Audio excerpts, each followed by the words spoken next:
Hello friends, ओम त्रिवेदी नाम है मेरा और आप देखना शुरू कर चुके हैं बीसीके की क्लास। तो फ्रेंड्स, अब तक हमने बहुत सारे कॉन्सेप्ट किए। आज हमारा तीसरा लेक्चर है। दो लेक्चर में हमने बेसिक्स कवर किए हैं और आई होप कि आपको सारी बातें अच्छे से समझ में आ रही होंगी। जो आपकी क्वेरीज होंगी फ्रेंड्स, मेरे नंबर 9958300572 पे आप चैट करने के लिए, व्हाट्सएप करने के लिए आप भेज सकते हो, सो दैट कि मैं आपकी सारी क्वेरीज चैट को देख करके अकॉर्डिंगली सॉल्व कर सकूं। So stay in touch, stay tuned. Basic nature का अभी सब कुछ चल रहा था। मैंने स्लो स्टार्ट किया आपके सिलेबस का। रीजन इज कि मैं आपको छोटी छोटी बातें बताना चाहता हूं। इस पेपर में डिस्क्रिप्टिव नहीं है, ये बार बार मैं रिमाइंड कराता रहूंगा तुम लोगों को, सो दैट कि तुम्हें ये दिमाग में रहे कि डिस्क्रिप्टिव नहीं लिखना है, पॉइंटर्स रट्टे नहीं मारने हैं अदर सब्जेक्ट की तरह, और सिर्फ यहाँ पे स्टडी मैट को मेरे साथ अच्छे से कवर करना है। कॉन्सेप्ट समझना है, इसकी मीनिंग समझनी है, इसकी थीम समझनी है, इसकी भावनाओं को समझना है और भावनाओं में बहना नहीं, और सही तरह से 40 नंबर के एमसीक्यू वहां लगा देने, राइट। सो दोस्त, लास्ट क्लास तक हमने कवर किया था क्या, domains of BCK. Last class का ये सब्जेक्ट था, हम कर रहे थे कि बीसीके इज वास्ट, जहां हमने डिस्कस किया था कि बहुत सारा है, मल्टी डिसिप्लिनरी है, राइट। ये बीसीके इलेक्ट्रिक है, मल्टी डिसिप्लिनरी है और BCK ever evolving and expanding है। सबसे पहले वास्ट क्यों है, क्योंकि इसमें बहुत सारे फंक्शंस, बहुत सारे ऑपरेशंस, मैन्युफैक्चरिंग, सारी चीजों को जोड़ करके ये बनता है। बिजनेस के अंदर ट्रेड की activity, auxiliary to trade, industry, बीसीके के डोमेन में सारी बातें आती हैं। बहुत लंबा रेंज है इसका जो हमें समझना होता है। जब मल्टी डिसिप्लिनरी बोलता हूं तो इसके कई आयाम हैं, कई चीजों को जोड़ के बनता है। Sociology, psychology, humanitarian aspect, biology, हर लेवल की बातें आती हैं। स्ट्रेटजी, लॉजिस्टिक्स, बुल बियर, ऐसे कॉन्सेप्ट हमने लास्ट क्लास में किए थे यहाँ पे, और डिटेल में आपको समझाया था स्ट्रेटजी क्या है, स्ट्रेटजी की क्या मीनिंग होती है, लॉजिस्टिक्स क्या करता है, लॉजिस्टिक्स क्यों इंपॉर्टेंट है, अकाउंटिंग में लॉजिस्टिक्स कहां देखने को मिलता है, कैरेज इनवर्ड, कैरेज आउटवर्ड वगैरह वगैरह। एवर इवॉल्विंग एक्सपेंडिंग मतलब नए नए मोड्स आते रहेंगे, बिजनेस के तरीके, ट्रेडिंग के तरीके, आईटी की चीजें, इंटरनेट की दुनिया, ई कॉमर्स की दुनिया, जैसे जैसे चीजें इवॉल्व होती रहेंगी वैसे वैसे हमारे सामने ये एक्सपैंड करता रहेगा। ये सब बातें समझने की है आपके। जितनी अच्छी अंडरस्टैंडिंग होगी उतना अच्छे एडवाइजर बनोगे एज ए चार्टर्ड अकाउंटेंट, उतना अच्छा अपना रोल प्ले कर पाओगे। और ये भी टॉपिक पढ़ा था कि एज ए चार्टर्ड अकाउंटेंट हमारा क्या रोल है। ये कॉन्सेप्ट हमने किया था, दो बार रिपीट किया इस 2 दिन के अंदर, 2 कोर्स क्लास के अंदर। बीसीके इलेक्ट्रिक है तो वहां स्ट्रेटजी, लॉजिस्टिक्स, बुल बियर की बात करी थी, डिटेल में डिस्कस किया था। स्ट्रैटेजी क्या है, प्लान टू विन है, idea, plans, action, support employed to achieve competitive advantage, rivals को बीट करने के लिए। मिलिट्री से आया, स्ट्रेटेगोस वर्ड से आया, अलेक्जेंडर का जिक्र किया, वीडियो दिखाया और सब बात समझने की कोशिश करी। आई होप आपको बिल्कुल क्लियरली समझ में आया होगा। और उससे भी अच्छा बिजनेस का एक लाइव कैलकुलेटिव एग्जांपल किया था, जहां हमने केमी प्रो, एक कंपनी जो ड्रम स्पीकर बनाती है, और दूसरी कंपनी जेबीएल जो बहुत ही पॉपुलर है, वो भी ड्रम स्पीकर बनाती है, दोनों का देखा था। ग्रिड कैसे काम करता है, कॉस्ट प्राइस स्ट्रक्चर कैसे काम करता है, प्रॉफिट कैसे अर्न करते हैं, कैसे एक दूसरे को बीट करते हैं और क्या क्या करते हैं, उसके लिए प्रैक्टिकली देखा था। ये है बीसीके की real BCQ, BQ, business quotient, knowledge quotient. ये आपको business and commercial knowledge quotient, जिससे आपको समझना है कि बिजनेस कैसे काम कर रहा है और कैसे इसको एडवांटेज मिल रहा है। लॉजिस्टिक्स क्या है, in brief logistics ensure that the right material are available at the right place at the right time at the right quality and the right quality and the right cost and of right quantity also. एक बात ये भी जोड़ सकते हैं, logistics की बात हो गई। बुल मतलब वो जो ऑप्टिमिस्टिक फैक्टर्स हैं मार्केट में, जो एक्सचेंज का ग्रोथ दिखाते हैं। ग्रीन है मतलब यहां बुल फैक्टर्स हैं, बहुत सारे काम कर रहे हैं। बियर है मतलब वो डिक्लाइन का ट्रेंड दिखाता है, पेसिमिस्टिक ट्रेंड को शो करता है। फिर मैंने कहा बीसीके एवर एक्सपेंडिंग है, मतलब यहां बात करी बिजनेस में एक बहुत सारी चीजें, क्लाउड की टेक्नोलॉजी आ गई, ई कॉमर्स आ गया, सारे पोर्टल्स आ गए, बहुत सारी ऐसी चीजें होने लगी जो पहले नहीं होती थी। 1990 से पहले जब इंटरनेट नहीं थी तो बिजनेस की दुनिया ऐसी नहीं थी। तब हम हर जगह ट्रेड करने के लिए एक जगह से दूसरी जगह जाते थे। पहले ऑर्गेनाइजेशन इतने बड़े बड़े नहीं हुआ करते थे, एक कंपनी के अंदर कई कंपनी हुआ करती है आज की डेट में, कॉन्ग्लोमेरेट बोलते हैं। आपको डिटेल में पढ़ाऊंगा चैप्टर नंबर 3 के अंदर, जब मैं बताऊंगा आपको बिजनेस ऑर्गेनाइजेशंस के बारे में। इतनी बातें हमने लास्ट क्लास में कवर करी थी। चार्टर्ड अकाउंटेंट्स का इंपॉर्टेंस क्या है बीसीके में, न्यूज़पेपर मैगजीन देखना क्यों जरूरी है, बीक्यू किसे कहते हैं, ये सब बातें करते हुए लास्ट क्लास हमने कवर किया था विद एमसीक्यू। 10-12 एमसीक्यू के थे, आज भी करेंगे। अब ध्यान से सुनेंगे आप, कुछ नए कॉन्सेप्ट लेके आ रहा हूं, ह्यूमन एक्टिविटी बहुत ही बच्चों वाली बात है। हम सब रोज कुछ ना कुछ एक्टिविटी करते हैं, मॉर्निंग से उठते हैं रात को सोने से पहले तक। इवन सोना भी एक एक्टिविटी है। क्या कर रहे हो? सो रहा हूं, कुछ तो कर ही रहा हूं ना। करने या होने से, क्रिया किसे कहते हैं? करने या होने को कहते हैं। ह्यूमन एक्टिविटी बहुत सारी एक्टिविटी है, कमर्शियल हो सकती है, नॉन कमर्शियल हो सकती है, लिवलीहुड के लिए हो सकती है, टाइम पास के लिए हो सकती है, मोबाइल देख सकते हैं, नहीं मोबाइल पे लेक्चर भी देख सकते हैं और मोबाइल पे ई कॉमर्स भी कर सकते हैं, है या नहीं? लैपटॉप पे काम की चीजें भी देख सकते हैं और बिना काम की, लैपटॉप देखते हुए, लैपटॉप को यूज करते हुए इकोनॉमिकली कुछ अर्न भी कर सकते हैं और टाइम पास भी कर सकते हैं। टाइम पास अपन ज्यादा करते हैं, बट तमाम तरह की एक्टिविटी, योगा करना वो भी एक एक्टिविटी है, गार्डनिंग करना वो भी एक एक्टिविटी है, स्कूल में पढ़ाना वो भी एक एक्टिविटी है, घर बनाना वो भी एक एक्टिविटी है। तमाम तरह की ह्यूमन एक्टिविटीज हैं। ये बच्चों वाली बात भी आपको पढ़ाई जाएगी इस पेपर में, ठीक है? अच्छा जी, ये सारी ह्यूमन एक्टिविटी है। फार्मा कंपनी दवाइयां बना रही है, वो भी एक एक्टिविटी है। कोई पानी लेके जा रहा है, वो भी एक एक्टिविटी है। मिल्क सेलर्स है, दूध के बेचने वाले जो वेंडर्स हैं, वो भी एक एक्टिविटी है। ओके, कई तरह की। उसके बाद मैन्युफैक्चरिंग की भी एक्टिविटी है, फैक्ट्री प्लांट लगा के बड़ी बड़ी बिजनेस की एक्टिविटी कर रहे हैं, वो भी एक्टिविटी है। अब आपको क्यों पढ़ाया जा रहा था? क्योंकि ये एक्टिविटी दो तरह की होती है मेरे दोस्त, आप सब जानते हो। ब्रीफली बता रहा हूं, फिर बुक पे आऊंगा। पहले आपको समझा रहा हूं, पहले हम बात करेंगे, उसके बाद हम बुक पे आएंगे, मॉड्यूल डिस्कस करेंगे। दो तरह की होगी, एक इकोनॉमिक होगी, दूसरी नॉन इकोनॉमिक होगी। नॉन इकोनॉमिक तो ऐसा है जो इमोशनली किसी को सपोर्ट करने के लिए, जिसे हम कोई मॉनेटरी अर्निंग नहीं करते हैं। चैरिटी करना, ट्यूशन फ्री में किसी बच्चे को गली मोहल्ले में पढ़ाना, गरीब बच्चों को पढ़ाना, फ्री सर्विसेज देना अर्थक्वेक विक्टिम्स को, या किसी को लंगर बांटने जाना, मंदिर में जाके कोई सेवा करना, गुरुद्वारे में जाके कोई सेवा करना, नॉन इकोनॉमिक एक्टिविटी है, कुछ अर्न नहीं करते। हाँ, हम वो एक डिफरेंट टाइप की अर्निंग करते हैं। कहते हैं कि भगवान के दरवाजे पे जब जाएंगे तो जूते नहीं पड़ेंगे, मतलब वहां पे प्रभु कहेंगे ठीक है, अच्छा आदमी था, इसको अच्छी जगह पे रखो, ये बुरा था, इसको लगाओ जरा। बहुत सारी कहानियां सुन रखी होंगी। इकोनॉमिक एक्टिविटी की हम बात करेंगे। बीसीके के अंदर 90% बातें हम इकोनॉमिक एक्टिविटी की ही करते हैं, वही करेंगे। 99% बातें इकोनॉमिक एक्टिविटी की करेंगे। मतलब एक प्रोसेस है, based on input leads to manufacture to a goods और प्रोविजन ऑफ अ सर्विस। मतलब कोई भी चीज, मैं एक प्रोडक्ट बनाता हूं, मैं ये माउस बनाता हूं, मैं ये लैपटॉप बनाता हूं, लैपटॉप बना करके बेचता हूं, कंपाइल करता हूं, असेंबल करता हूं। क्यों करता हूं ये सब? क्योंकि कंपनी है तो प्रॉफिट आती है, प्रोफेशन है तो फी आती, घर है, अगर इंप्लॉय हूं तो जाकर के मैं अपने घर के लिए लिवलीहुड अर्न करता हूं। सिंपल सी बात है, मैं एक जॉब क्यों करता हूं, इंप्लॉय क्यों बन जाता हूं किसी कंपनी में, या अपना पेंचर का दुकान मैं क्यों लगा लेता हूं, या मैं अपनी परचून की दुकान क्यों खोल लेता हूं? क्योंकि मुझे लिवलीहुड अर्न करनी है। वो सारी एक्टिविटी इकोनॉमिक एक्टिविटी है। मैं पैसे कमा के लाता हूं, क्या सारे खर्च कर देता हूं?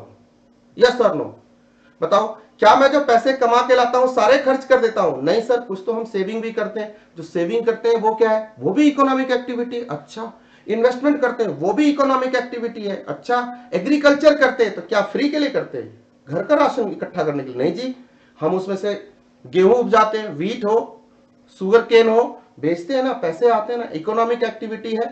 कंस्ट्रक्शन करते हैं, ई कॉमर्स करते हैं, ट्रेडिंग करते हैं, ऑनलाइन ट्रेडिंग करते हैं, पोर्टल बनाते हैं। जितनी एक्टिविटी कर रहा हूं मैं, अभी जितना नाम ले रहा हूं आपको टीचिंग कर रहा हूं, क्या ये फ्री की चैरिटी की एक्टिविटी है? बिल्कुल नहीं है, ये इकोनॉमिक एक्टिविटी है। इंस्टीट्यूट सेंटर्स चल रहे हैं, कैसी है? इकोनॉमिक एक्टिविटी है। आईसीआई कर रहा है, वो क्या कर रहा है? इकोनॉमिक एक्टिविटी कर रहा है। बिल्कुल वो कोई नॉन इकोनॉमिक एक्टिविटी नहीं कर रहा है। हर चीज के पैसे लेता है आपसे, टेस्ट लेता है, टेस्ट देता है, उसके भी पैसे लेता है। हर चीज का एक इकोनॉमिक मॉडल बना हुआ है। हाँ, वो नॉट फॉर प्रॉफिट ऑर्गेनाइजेशन हो सकता है, बट जो एक्टिविटी वो कर रहा है वो तो इकोनॉमिक है। मॉड्यूल देते हैं, मॉड्यूल के पैसे चार्ज करते हैं, इकोनॉमिक एक्टिविटी है, करते हैं। ये है दो टाइप की एक्टिविटी, एक को कहा इकोनॉमिक, दूसरे को कहा नॉन इकोनॉमिक। सिंपल है, एक बार जरा मेरे साथ पढ़ोगे।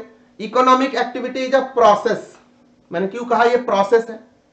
मतलब यहां पे कुछ करते हैं, सेट ऑफ एक्टिविटीज होंगी। सपोज मैं बैंकर हूं, मैं बैंक हूं, आप पैसा निकालने आते हो, ये इकोनॉमिक एक्टिविटी है, नॉन इकोनॉमिक एक्टिविटी है? ओके, तो आप बैंक में आते हो पैसा निकालने के लिए, विड्रॉल करने के लिए, तो क्या होता है?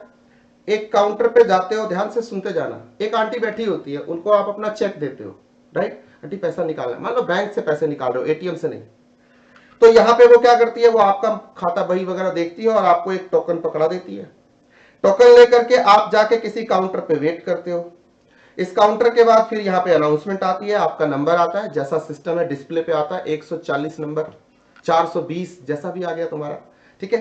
तो तुम जाते हो फिर इस काउंटर पे, ये बाबू बैठा होता है यहाँ पे या कोई दीदी बैठी होती है, वो तुम्हें तुम्हारे 20,000 रुपए निकाल के फटाफट काउंट करके तुम्हें वापस दे देती है, तुम ये लेकर के अपने घर चले आते हो। तो कैसे हुआ, एक सिस्टम से हुआ, एक प्रोसेस से हुआ, हर चीज कंप्यूटर के अंदर एंटर भी की गई कि नहीं। ऐसे तो नहीं होता ना तुम्हें पैसे दे दिए उसकी एंट्री नहीं करी, तुम्हारा अकाउंट में 1 लाख रुपए थे तो आज भी 1 लाख रह गए, 20,000 माइनस नहीं हुए, ऐसा तो नहीं होगा। तो एक प्रोसेस है, वो कैसा प्रोसेस है, कोई भी प्रोसेस कैसा होता है, प्रोसेस की क्या डेफिनेशन है, एक इनपुट होगा, प्रोसेस होगा, आउटपुट होगा। कंप्यूटर क्या करता है, कंप्यूटर क्या करता है, सोचो जरा, 12th क्लास से नीचे सारे क्लास में कंप्यूटर पढ़ के आए हो, बताओ कंप्यूटर क्या है, सोच के बोलना जरा। कंप्यूटर क्या है, कुछ नहीं है, एक प्रोसेसिंग मशीन है, इलेक्ट्रोमैकेनिकल डिवाइस है। कैसा डिवाइस है, इलेक्ट्रोमैकेनिकल डिवाइस है, जो एक कोई भी इनपुट कुछ भी एंटर करो, लिखो हाय, तो हाय को भेज देगा किसी के पास, वो लिखेगा बाय, तो वो बाय तुम्हारे पास आ जाएगा।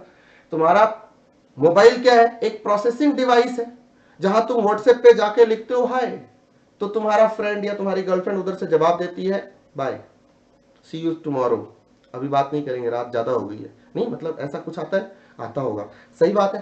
प्रोसेस है, इनपुट लिया, प्रोसेस किया, आउटपुट दिया, इनपुट लिया, प्रोसेस किया, आउटपुट दिया, यही काम है कंप्यूटर का। इनपुट किससे लिया, तुमसे, आउटपुट किसको दिया, किसी और को, किसी से लेके सामान किसी और को देने का। और प्रोसेस बहुत सारी एक्टिविटीज होती हैं यहाँ पे। तो इनपुट लेके, जैसे तुम फैक्ट्री में जाते हो तो क्या होता है, रॉ मटेरियल लेके आते हो, लेबर, रॉ मटेरियल, पैसा सब लगाते हो, इनपुट है। उसके बाद तुम JBL स्पीकर बनाते हो, किसको देते हो, कस्टमर को, आउटपुट है। क्या लेते हो उसके बदले में, पैसा, पैसे का क्या करते हो, फिर आगे कुछ करते हो। ये है जी हमारी इकोनॉमिक एक्टिविटी, ये प्रोसेस है, based on input leads to manufacture of goods, services and provision of services. कुछ भी जो तुम बनाना चाहते हो, जो तुम्हारा प्रोडक्ट है, इनपुट लेकर के और तुम वो बना करके वेयर हाउस भेजते हो, फिर सेलिंग होती है, राइट। बिजनेस ऐसे काम करता है। एक डायग्राम से दिखाता हूं कि कोई भी बिजनेस कैसे काम करता है। सोचा कभी बिजनेस कैसे शुरू होता है, ये सारी बातें मॉड्यूल में मिलेंगी हमें। बिजनेस कैसे शुरू होता है, कोई सोचा किसी ने,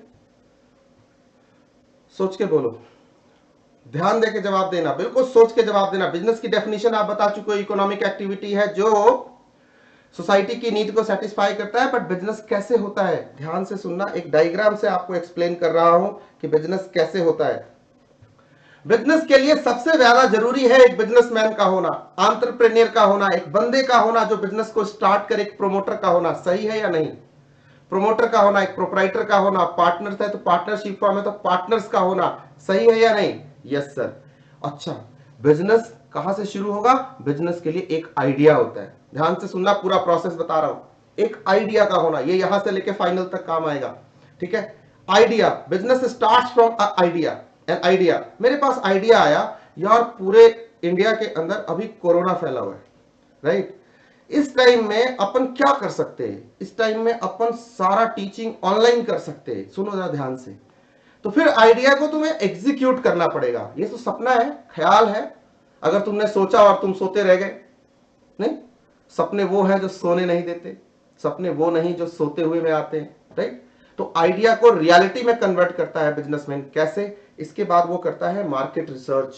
ध्यान से सुनना, क्या होता है मार्केट रिसर्च, जो मैंने सोचा कि इस टाइप से मैं कुछ करूं तो इससे प्रॉफिट होगा, मेरी कंपनी बनेगी, बहुत बड़ी कंपनी बनेगी, कल को इस तरह से पढ़ूं तो मैं सीए बनूंगा, सिर्फ सोचने से हुआ, कुछ करना पड़ेगा। तो वो बिजनेसमैन क्या करता है, रिसर्च करता है, पता करता है कि जो मैंने सोचा क्या ये रियली मार्केट में फिट बैठेगा। उसके लिए मार्केट रिसर्च की एक टेक्निक होती है, उसका इस्तेमाल करता है, पता करता है, मार्केट में डेटा कलेक्ट करता है, उसको एनालाइज करता है, समझने की कोशिश करता है, टाइम लगाता है, एजेंसियां हायर करता है, पैसे देता है उनको इस काम के लिए। वो उसके आइडिया के हिसाब से इनपुट ला के देते हैं, सर जी आपका आइडिया एकदम परफेक्ट है। अगर उसको लगा कि उसका आइडिया ठीक है, ये चल निकलेगी बात, तो वो क्या करता है, उसके हिसाब से प्लांट एंड फैसिलिटी तैयार करता है। मतलब उस आइडिया को रियलिटी में कैसे बदलेंगे, इंजीनियरिंग करता है, उसके लिए मशीनें इकट्ठी करनी पड़ेंगी, बिल्डिंग बनानी पड़ेगी, प्लांट चाहिए होगा, रिसोर्सेज चाहिए होगा, बेसिक नीड चाहिए होगी, करेगा। उसके बाद वो क्या करेगा, R&D करेगा। सिंपल सी बात है, रिसर्च एंड डेवलपमेंट। कि मुझे अगर ये JBL का स्पीकर बनाना है या मुझे ऑनलाइन क्लासेस देनी है तो मुझे कैसे देनी पड़ेगी? तो भाई मेरे पास तो स्टूडियो होना चाहिए। देखो मैं तुम्हें दे रहा हूं, स्टूडियो होना चाहिए। अच्छा, स्टूडियो में रिकॉर्डिंग होगी, सॉफ्टवेयर्स होने चाहिए, कंप्यूटर्स लगे होने चाहिए, कैमरे लगे होने चाहिए। ओके सर, ये तो सारा इंजीनियरिंग हो गया। ओके सर, उसके बाद कैसे बच्चे तक कैसे पहुंचाएंगे? तो सर इसके लिए यूट्यूब तो फ्री मीडियम है, हमारे पास कोई एप्लीकेशन होना चाहिए, अपना ऐप होना चाहिए, या कोई प्लेटफॉर्म होना चाहिए जिसपे मैं लाइव ब्रॉडकास्ट कर सकूं, बच्चों से 1-to-1 बात कर सकूं। देखो ना, अभी मैं लाइव क्लास लेता हूं ना या SSM की, लाइव 1-to-1, जैसे अभी आपसे बात कर रहा हूं 1 वे, वहां बच्चे सामने से बात कर रहे होते मेरे से, फेस टू फेस नहीं, टेक्नोलॉजी के थ्रू, इसी स्टूडियो से जैसे तुमसे बात कर रहा हूं, उनसे बात करता हूं, वो वहां से क्वेरी भेजते हैं, चैट भेजते हैं, मैं सब जवाब देता हूं, सामने से वो दिखते भी है मेरे को, अलग अलग सेंटर के बच्चे, और उनसे बात करते हैं, अपन पढ़ाते। तो हमने R&D किया। अच्छा जी, ये पूरा मैकेनिज्म होगा, मेरे प्लांट फैसिलिटी ने उसको सपोर्ट किया, दोनों ने मिलकर सबसे पहले क्या किया? पायलट प्रोडक्शन किया। अब आपको सोचना होगा, ये सर पायलट प्रोडक्शन क्या होता है? Sample production. ऐसा नहीं होता कि हमें एक आइडिया आया और हमने बना के मार्केट में माल डाल दिया, ऐसा कभी नहीं होता दोस्त, ध्यान से सुन लेना मेरी बात को, ऐसा कभी नहीं होता।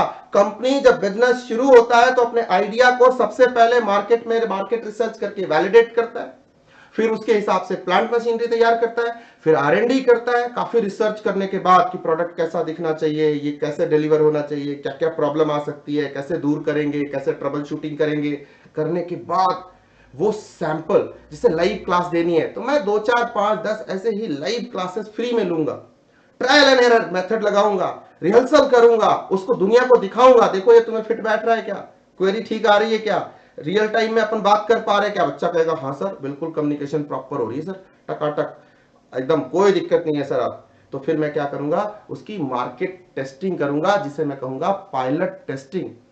मतलब उस प्रोडक्ट को, मार्केट को टेस्ट कराऊंगा। एग्जांपल देता हूं, ध्यान से सुनना मेरी बात को। मैगी आई ना इंडिया में, कब आई मैगी पता है तुम्हें? मैगी नूडल्स जो खाते हो, घर घर मैगी, कुछ हो या ना हो मैगी जरूर हो।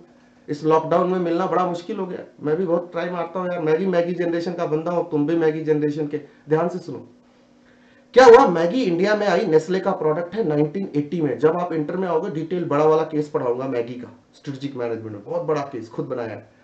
तो इंडिया में आई 1980 में, लॉन्च हुई 82 में। लोग पूछते हैं सर 80 से 82 में क्या खेल रही थी? कबड्डी, क्रिकेट, क्या खेल रही थी इंडिया में? ये कुछ नहीं कर रही थी। वो स्कूल तुम्हारे जैसे छोटे छोटे बच्चों को 1980 से 82 के बीच में मैगी टेस्ट करा रही थी, फ्री में बांट रही थी, पायलट टेस्टिंग कर रही थी। लोगों को लगा मैगी तो बड़े कमाल की चीज है यार, ये तो खानी चाहिए, राइट? धीरे धीरे पहले टेस्ट कराया, मार्केट में उसका डिमांड क्रिएट किया, और फिर प्रोडक्ट को बना के लॉन्च किया। उसे हम कहेंगे पायलट टेस्टिंग, मार्केट टेस्टिंग किसी भी प्रोडक्ट का। एक रियल लाइफ एग्जांपल दिखाता हूं, फिर बात और जमेगी। आज मिसेस शर्मा लेंगी विम डबल पावर चैलेंज। एक शर्त है, इसके बाद ऑटोग्राफ। शो बस ये चिकनाई चली जाए। ये नहीं, मैं विम डबल पावर जेल सिर्फ एक बूंद इस खेल की चिकनाई पे मेरे बीच बाएं हाथ से धोना होगा। ये चीटिंग है। क्या आप कभी सचिन से बोलेंगे कि वो बाएं हाथ से खेले, लेफ्ट से? मैं तो देखा, विम डबल पावर जेल के हर बूंद में है असली नींबू की शक्ति। चिकनाई हटाना बाएं हाथ का खेल, ऑटोग्राफ। बाएं हाथ से।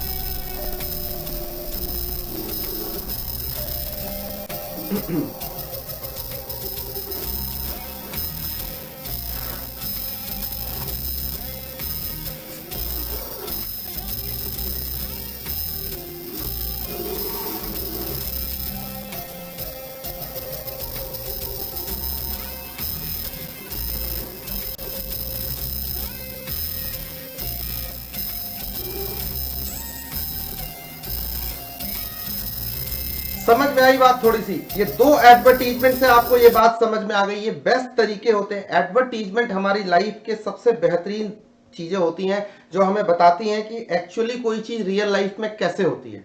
तो ऐसे विजुअल्स तुम्हारे दिमाग में बिल्कुल इंप्रेशन छोड़ जाएंगे और तुम्हें सारी बात रिमाइंड कराएंगे, MCQ करते हुए तुम्हें बहुत याद दिलाएंगे।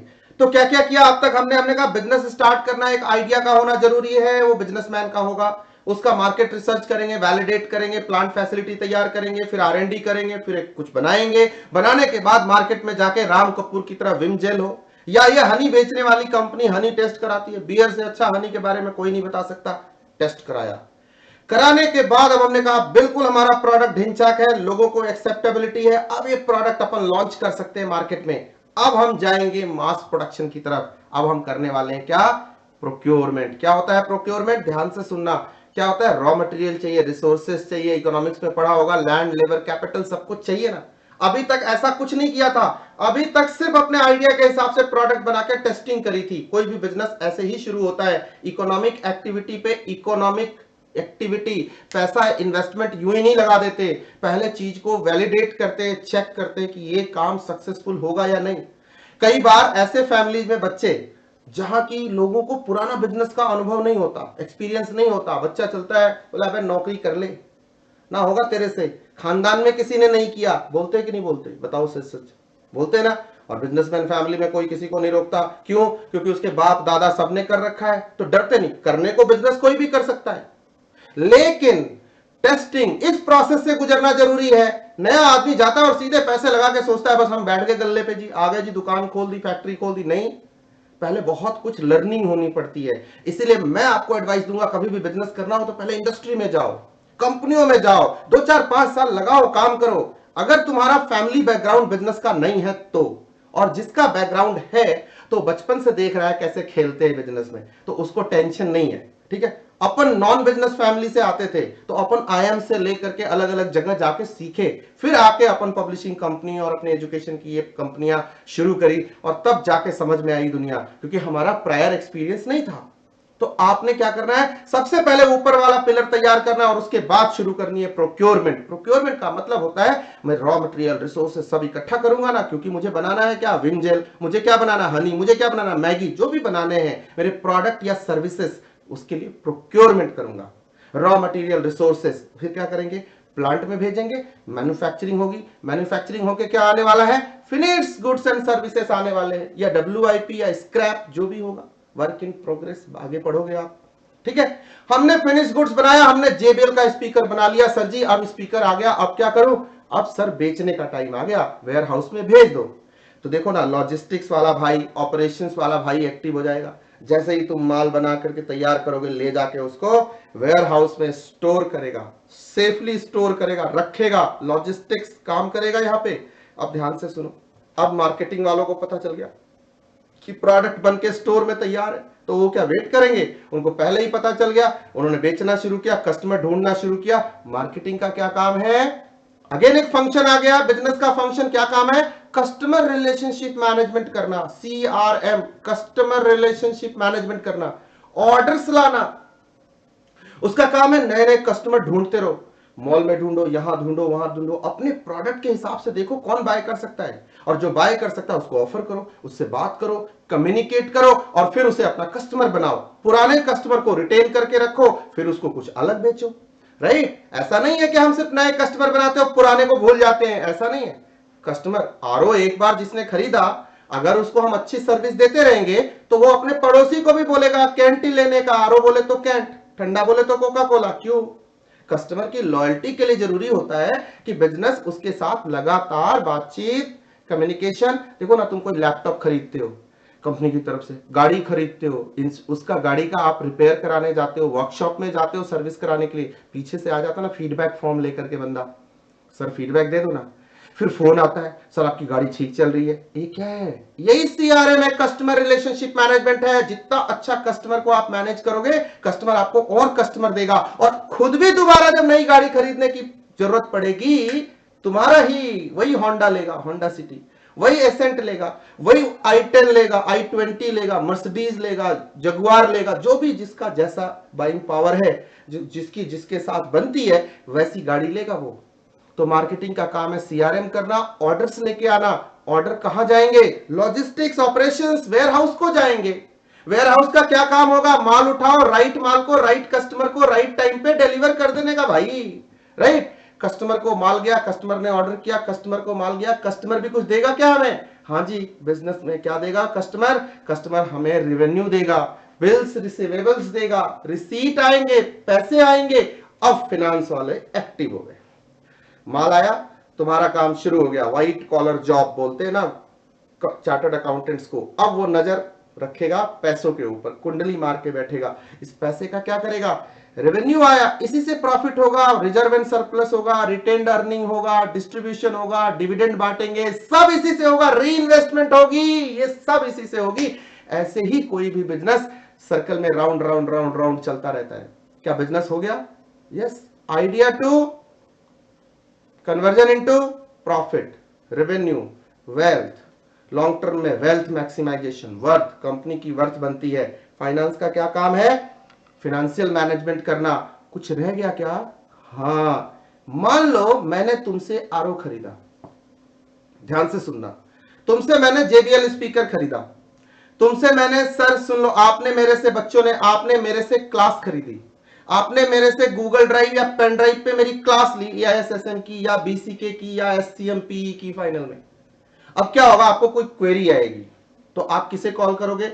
मुझे या मेरे ऑफिस को, कि मुझे सर से बात करके क्वेरी देनी है। अच्छा, मैं क्वेरी नहीं दूंगा सपोर्ट तो कहोगे आगे से ना किसी को नहीं बताना कि ये टीचर को रेकमेंड नहीं करना। क्यों? क्वेरी नहीं लेता यार, फोन ही नहीं उठाते यार सर, तो एक बार हमें GD पकड़ा देते हैं गूगल ड्राइव, उसके बाद सर गायब। गलत है ना ये? कष्ट नहीं, ये इसे बिजनेस नहीं कहते। बिजनेस क्या कहता है? आपका एक बार अगर कोई कस्टमर बन गया, उसे लगातार service and after sales service भी देते रहो, वो भी बिजनेस का हिस्सा है, वो भी कॉस्ट उसके प्रोडक्ट के कॉस्ट में जुड़ी हुई है। तभी मैं सेशन शुरू करने से पहले अपना नंबर देता हूं और क्या बोलता हूं? क्वेरी हो तो मेरे को पूछो। क्यों? क्योंकि मेरा काम वो भी है, क्वेरी भी इसी बिजनेस का पार्ट है। आपको प्रोडक्ट एक बार पकड़ा दिया, डिलीवर कर दिया, लेक्चर, यहां बात खत्म नहीं होती। जब तक मेरी सर्विस आपको फुल्ली सेटिस्फैक्शन नहीं देती, तुम्हारे लिए कंप्लीटली वैल्यू नहीं क्रिएट करती, तब तक वर्थ नहीं क्रिएट करती, तब तक में बिजनेस की जिम्मेदारी है कि तुम्हारे साथ लगे रहना और आगे भी लगे रहना। तो मार्केटिंग डिपार्टमेंट के पास जब भी कोई रिक्वेस्ट आएगी आफ्टर सेल्स सर्विस की, किसी ने आरओ खरीदा तो उसने कहा सर इसकी सर्विस ड्यू है, तो दूसरी कंपनी आके सर्विस तो नहीं करेगी, कैंट वाला ही जाएगा, यूरेका फोर्ब्स वाला ही जाएगा। तो बच्चे, services and after sales services customer को देना, और जब आप अच्छी सर्विस देते हो तो कस्टमर आपको क्या देता है? फीडबैक। और फीडबैक का इस्तेमाल आप कहां करोगे? फिर ऊपर वाले चेन में, यहां पे जाके R&D एंड पायलट प्रोडक्शन, यहां पे और मैन्युफैक्चरिंग करते हुए ध्यान रखेंगे कि हमारे कस्टमर ने कहा था इस प्रोडक्ट में ये प्रॉब्लम है, इसको ठीक कराओ, ये प्रोडक्ट और अच्छा हो जाएगा, तो हम करेंगे ना उसको इनकॉर्पोरेट। ये है पूरा बिजनेस।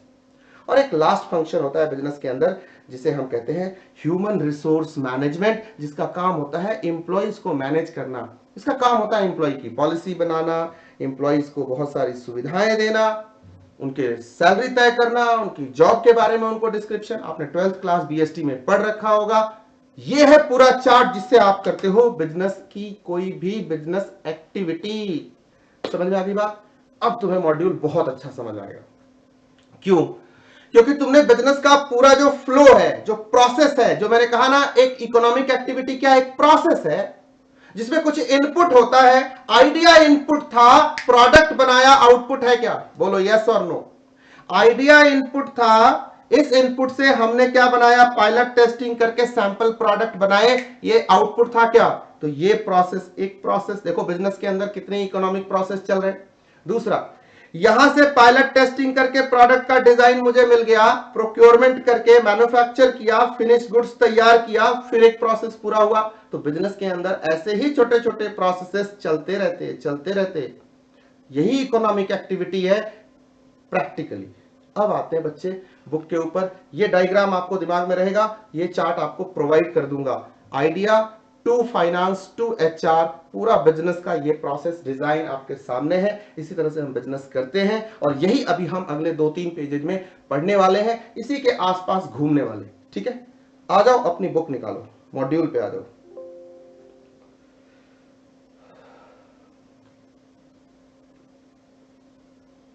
कोई भी टर्म अब बीच में आएगा, आई विल एक्सप्लेन, ठीक है, और उसके बाद फिर करेंगे MCQ। ठीक है, जो गैर जरूरी बातें होंगी थोड़ा सा स्किप करेंगे। कॉन्सेप्ट विजुअलाइज आपने कर लिया, बिजनेस कैसे करते हैं, इकोनॉमिक एक्टिविटी किसे कहते हैं, ह्यूमन एक्टिविटी कितने टाइप की होती है, किसे इकोनॉमिक किसे नॉन इकोनॉमिक कहते हैं, इसी टाइप के यहां से क्वेश्चन आएंगे, छोटे छोटे यहां हेडिंग्स होंगे, वो हम डिस्कस करेंगे। आओ बात करते हैं ह्यूमन एक्टिविटीज, दो टाइप की, economic and non economic, book के साथ रीडिंग करेंगे। Are waking lives are all about activities. Many activities we engage in are purposeful, हाँ यूजफुल होती है। यूजुअली वी डिवाइड, इसका मतलब होगा डिकोटोमाइज, का मतलब होता है डिवाइड। पता नहीं आईसीआई को भी ना एडिटर्स जो होते हैं ना वहां पे पता नहीं अपना दिमाग थोड़ा ज्यादा लगाते हैं, इसको डिवाइड भी बोल सकते थे ना, इतना टिपिकल वर्ड यूज करने की क्या जरूरत थी, सिंप्लीफाई कर सकते थे। लेकिन क्या होता है जो एडिटर होता है उसको आदत होती है, ऑथर ने लिख के कुछ भी दिया हो थोड़ा अपना थोड़ा कीड़ा करने का, थोड़ा मुश्किल बनाने का। These activities as work and play, सही बात है। These days it is more common for adults working persons to talk about work and life, the latter implying family time, time for own hobbies, cautions, etc. and strive towards balancing the two. General बातें, we work to earn living, all that we do to earn living comprises economic activity, ये काम की बात है। Rest are referred to as non-economic activity. Most importantly आप आएंगे यहां पे लव अफेक्शन ह्यूमन राइट्स की बात करना नॉन इकोनॉमिक एक्टिविटी है। Usually economic activities are said to be driven by rationality. Economic activity rationality मतलब यहां पे अर्निंग का मैटर इन्वॉल्व है, इमोशनल बैलेंसिंग नहीं होगी, इमोशनल डिसीजंस नहीं लिए जाएंगे, बट फैक्ट पे फिगर्स पे डेटा पे आधारित डिसीजन लिए जाएंगे। सेल, अगर कंपनी की सेल्स अगर घट रही है तो क्यों घट रही है, उसका कोई वैलिड रीजन होगा। अगर कोई आदमी कहता है, मैं एक एग्जांपल देता हूं अपनी लाइफ से, मैं थॉमसन में काम कर रहा था, I was region head for Thomson east India Nepal Bangladesh and Bhutan, 13 states plus 3 foreign territories. तब क्या था, मैंने एक बार कंपनी के अंदर बोला टेरिटरी की सेल इस बार बढ़ेगी, तो मेरे सीईओ ने पूछा कैसे बढ़ेगी, क्यों तुम्हें लगता है बढ़ेगी, तो मैंने उसको कहा कि मेरी गट फीलिंग कहती है, मेरी गट फीलिंग मतलब मेरे दिल की अंतरात्मा की आवाज कह रही है बढ़ेगी। मेरे सीईओ ने मुझे बहुत जोर का डांटा, क्या किया, मतलब कान के नीचे नहीं लगाया, मैं लगा देता उसको, उतनी उम्र है अपनी, ठीक है, उसने डांटा, बोला ये गट फीलिंग क्या होती है बिजनेस में, ध्यान से सुनना मेरी बात, मेरी बातें प्रैक्टिकल होती है रियल लाइफ की। बोले ये गट फीलिंग क्या होती है, मैंने कहा सर मुझे लग रहा है टेरिटरी की सेल बढ़ी। कैसे लग रहा है तुम्हें, फैक्ट एंड फिगर्स पे बात करो, पर रैशनली बात करो, अगर बढ़ेगी तो कैसे, डेटा दो, फैक्ट्स दो, फिगर्स दो, आंकड़े दो मेरे सामने, कहां बढ़ेगी, कब बढ़ेगी, कैसे बढ़ेगी, बढ़ेगी कि नहीं बढ़ेगी। गट फीलिंग क्या होती है बिजनेस में, कुछ नहीं होता। तो यहां रैशनैलिटी इंपॉर्टेंट होती है, फैक्ट्स एंड फिगर्स पे बात होगी, इसीलिए आपको डेटा एंड इंफॉर्मेशन के बीच का डिफरेंस समझाया बेसिके की शुरुआत करते हुए पहले दिन के लेक्चर में, समझ में आया। What do I get in return or what is in it for me और सेल्फ इंटरेस्ट, इसमें क्या है, इसमें मेरा क्या फायदा है, मेरा क्या है। अगर मैं 5,000 करोड़ रुपए यहां लगाता हूं तो इसका रेट ऑफ रिटर्न, इसका ROI, return on investment, ROI, return on invested capital क्या आने वाला है, क्या प्रॉफिट अर्न करने वाला हूं, नेट प्रॉफिट क्या होगा, प्रॉफिट आफ्टर टैक्स क्या होगा, टैक्स एंड इंटरेस्ट क्या होगा, ये इंटरेस्ट एंड टैक्स क्या होगा, पीबीआईटी क्या होगा, पता होना चाहिए कंपनी को, कंपनी जानना चाहती है। Getting the point. चलो, non economic activities are driven by emotional और sentimental reasons, altruism, selfless concern for the welfare of others, याद रहेगा आपको। चलो आगे चलते, ये फोटो देख देख के आप डिसाइड करते रहना कि इकोनॉमिक कौन सा, नॉन इकोनॉमिक कौन सा, खेलते रहना, ठीक है। आगे आते एक एक करके, distinguishing characteristics of economic activities. Economic activity की अब मैं सिर्फ बात करूंगा, नॉन इकोनॉमिक आपको खूब अच्छे से समझ में आ गया। आप एनिमल राइट के लिए बात करते हो, करते रहो, ठीक है। राशन बांट रहे हो तो बांटो, अच्छी बात है। पीएम केयर फंड में पैसे देना चाहते हो, खूब दो, जरूरी है, अभी बहुत जरूरी है, पूरी दुनिया को जरूरत है, राइट। डॉक्टर हो आप, ऐसे ही आला लेके घूमते हो, बहुत जरूरी है, लेकिन जब आप क्लिनिक में बैठ के 50 रुपए की पर्ची या 2,000 रुपए की पर्ची काटते हो, इकोनॉमिक एक्टिविटी हो जाती है। Economic activities has several distinguishing characteristics other than the motive of earning a livelihood. Livelihood के अलावा भी इसके बड़े सारे कैरेक्टरिस्टिक्स हैं, सब बात करेंगे. Let us be more aware of these. In the process we shall also be able to situate business as an economic activity. यहीं पे मैं आपको बताऊंगा कि क्यों बिजनेस एक इकोनॉमिक एक्टिविटी है. सर जी मैंने तो आपको इस डायग्राम के थ्रू बता दिया कि बिजनेस इकोनॉमिक एक्टिविटी है तो कैसे है. एक आइडिया से शुरू होती है और एचआर पे आके और फाइनेंस पे आके खत्म होती है. अल्टीमेटली एक आइडिया जो कस्टमर को वैल्यू क्रिएट करके कस्टमर को अच्छी गुड्स एंड सर्विसेज देता हो और उसके बदले में कुछ अर्निंग लेके आता हो, मतलब अपने बैलेंस शीट के या अपने पीएनएल अकाउंट के प्रॉफिट साइड को मजबूत करता हो. प्रॉफिट साइड मतलब रेवेन्यू वाला साइड. उधर एक ही फैक्टर होता है, सेल्स. क्या होता है? सेल्स, इनकम वाला साइड, राइट. मजबूत करता हो, यही बिजनेस एक्टिविटी है. इसके लिए तमाम तरीके हो सकते हैं, but economic activities are income generating. क्या गजब बताया सर आपने. ऐसा बताया जो आज तक हमें पता ही नहीं था. जो चीज इनकम जनरेट नहीं करती हो वो इकोनॉमिक एक्टिविटी नहीं है. लिवलीहुड के लिए income earned by rendering personal time, physical and psychic energy, mental दिमागी एनर्जी.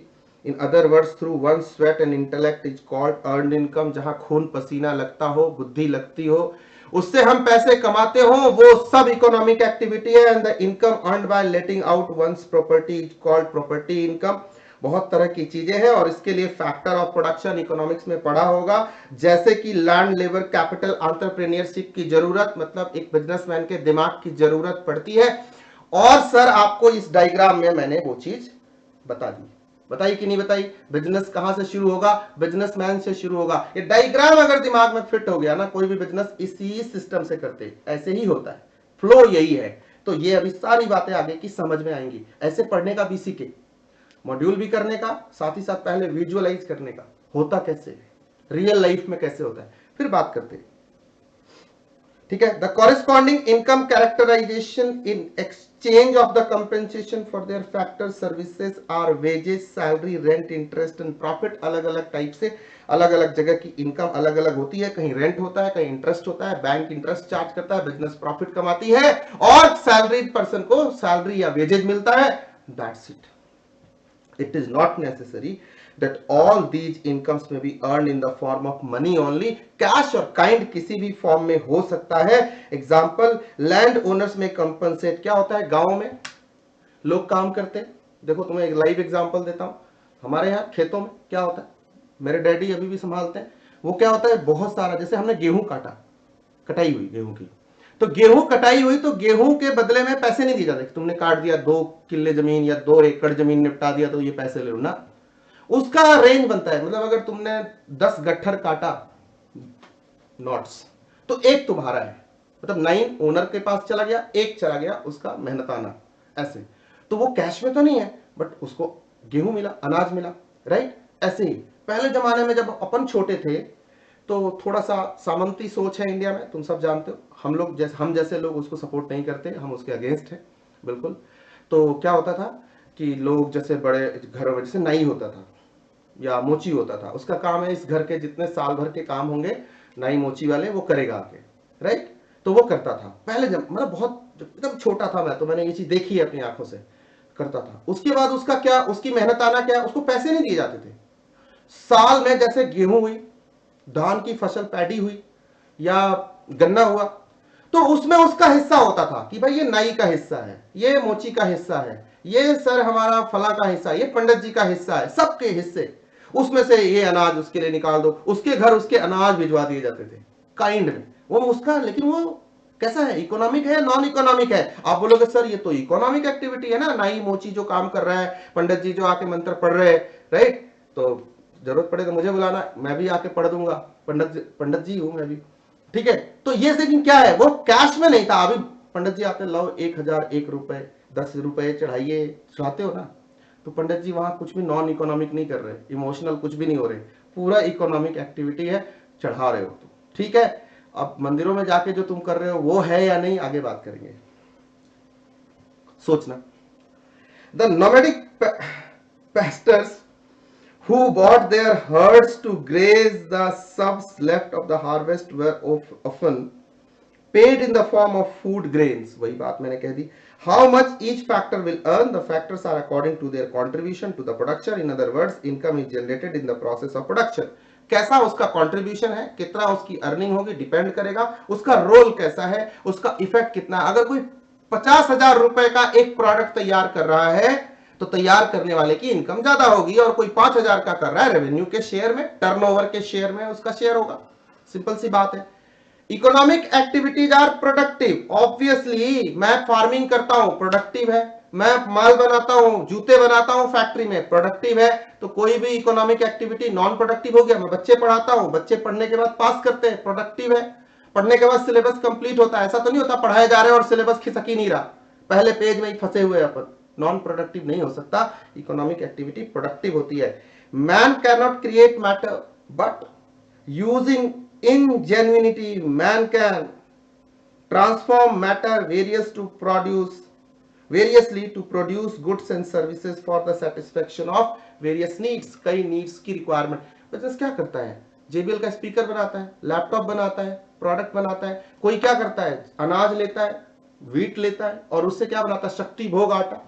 तो क्या होता है? लोगों की नीड को सेटिस्फाई करता है. बिजनेस की डेफिनेशन में मैंने तुम्हें क्या पढ़ाया? यही पढ़ाया कि बिजनेस की नीड को सेटिस्फाई करता है बिजनेस. सॉरी, कस्टमर की नीड्स को, सोसाइटी की नीड्स को सेटिस्फाई करता है business. Farming is productive too. Practice of the craft, pottery, textile is an instant of production, productive activity. Generation of electricity, manufacturing of automobile, writing of software programs are all instances of productive activity. मैं एक programmer हूं, programme लिखता हूं, एक application बनाता हूं और दुनिया यूज करती है. व्हाट्सएप नाम है उसका, फेसबुक नाम है उसका. मार्क जुकरबर्ग हूं, मैंने फेसबुक बना दिया. जब मेरी गर्लफ्रेंड ने मुझे लात मारा तो मुझे आइडिया आया एक बिजनेस का. ध्यान से सुनना, जुकरबर्ग ने कैसे बनाया. ये 2005 की बात है.